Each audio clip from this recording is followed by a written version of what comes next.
Good morning. In this week's Parsha Vayakhel, there are a couple of interesting incidents that I'd like to focus on.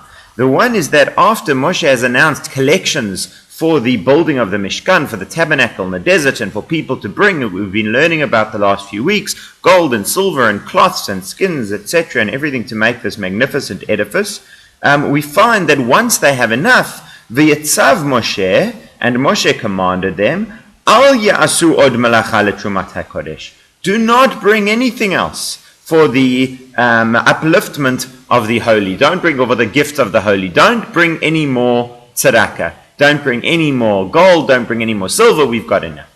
And the question that can be asked is, why not bring a little bit more? I mean, when have you ever heard any charitable organization closing their doors? It may well be that you've met the budget for this year, but it helps to have some money in the bank, to have more. Maybe you can start new projects. In the Mishkan, the truth is this exists as well. You will need to replace things when they wear out. You'll need to buy new things. You know, there's not just a finite amount that you need. Surely there's a goal, there's a basic, there's what you need to get going. But it doesn't hurt to have more than that. In fact, in the times of the temple, there was an entire fund that the temple managed a very, very serious amount of assets for things that were coming in and going out and everything that they were spending. So why over here understand to tell people, listen, it's enough. You don't have to bring any more. But that's not what he says. He says, Al yasu od v'yetzav Moshe, he commanded them, do not bring anything else. And this is a question that Rabbi Moshe Feinstein asks.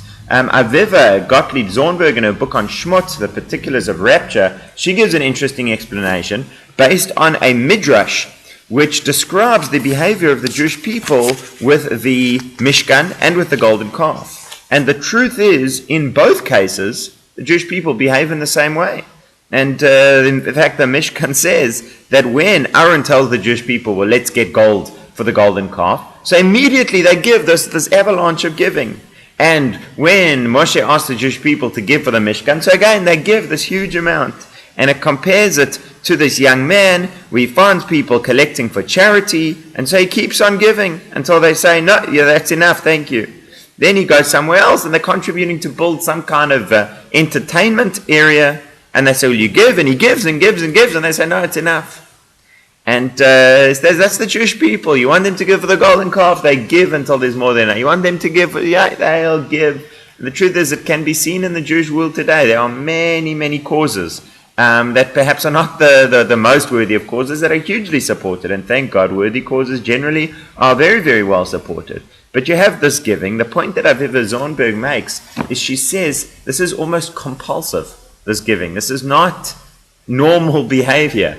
You have such a thing as chesed and a desire to give, but then you have almost some kind of compulsion where I have to give, where I'm not actually in control, where I feel this inner force. And that is what she says Moshe is worried about over here. Yes, you want the people to give to the Mishkan, but if they just keep giving in this unqualified way, the problem is still going to exist. The next time they ask for the golden calf, they won't think twice, they'll still give. That's not what we're aiming for. We're not aiming for people who just give as a knee-jerk reaction to whatever they're asked. You need to have some kind of judgment and discrimination. You need to work out where your money should actually be going.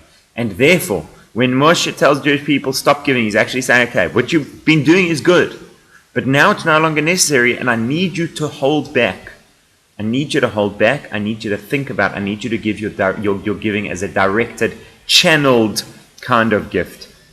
A second answer that I would like to suggest is based on, in fact, the fact that the entire next parsha, Pikudei, is dedicated towards an accounting of what was collected and what was used.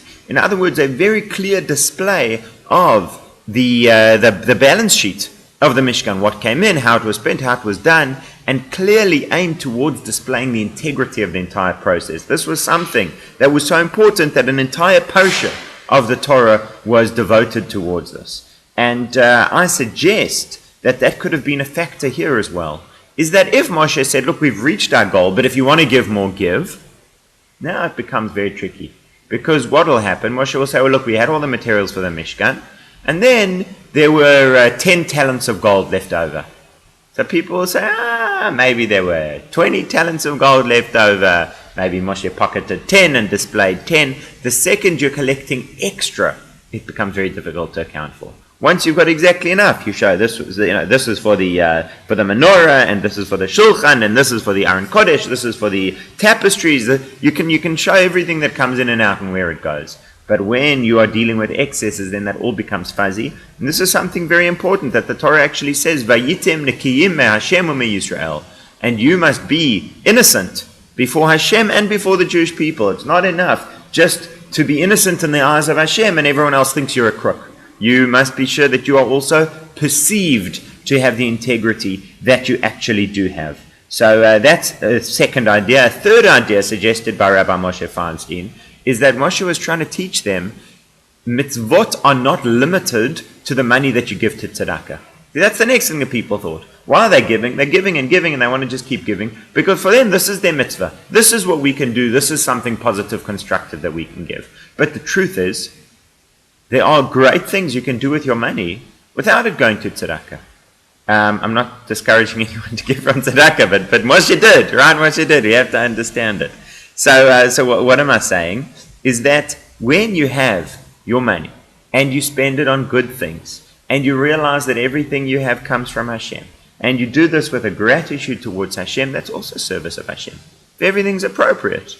A person lives in, and I'm not talking about excesses over here, but a person lives in a nice home, they have nice kosher food, they are grateful to Hashem for everything. In fact, the Gemara says, Gadol hanene miyagia kapav yoter miyirat shamayim.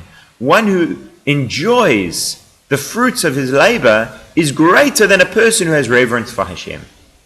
And the Maharal of Prague says, because enjoying the fruits of your labor is connected to love of Hashem, and love of Hashem is greater than reverence for Hashem. That point itself is a discussion for another time, but this is the idea, that when you enjoy what Hashem has given you in an appropriate way, that itself is service of Hashem. B'chol dorachei ha'ehud, it says in the book of Mishnah, in the book of Proverbs, know Hashem in all of your ways. We find, the Gemara in Brachot says, Yehei kol ma'asecha l'shem shemayim. Everything that you do should be for the sake of heaven. The place of Hashem is not limited to the money that we give to tzedakah. It relates very much to the money that we keep with ourselves as well. What do you do with the money that you spend on you? What do you do? What's your attitude with that? Where do you go with that? What are you thinking with that? Right? When you get in your car, are you saying, wow, Hashem, you are amazing. You know what percentage of people in South Africa drive cars? Hashem, this is a special gift. I so appreciate it. What are you saying? Check out my car. That's the point that Rabbi Moshe Feinstein is making. Moshe says, okay, stop. You've given money to tzedakah. You have fulfilled that component of your trusteeship over what Hashem has given you. Now comes the second component. What are you going to do with the money that you take home? Don't give it all. It's easy. Yeah, give it all away. I've got nothing at home. Right? There's nothing. Now take money home as well. Let's see how you do with that. So those are three different explanations to this point, where they have enough money for the Mishkan, and Moshe says, now stop. Again, explanation number one, perhaps there was some kind of compulsion in their giving. They're giving to the golden calf, they're giving to the Mishkan, and so you actually need to stop and have a directed, intelligent giving. That's number one. My suggestion is that the point here is the integrity.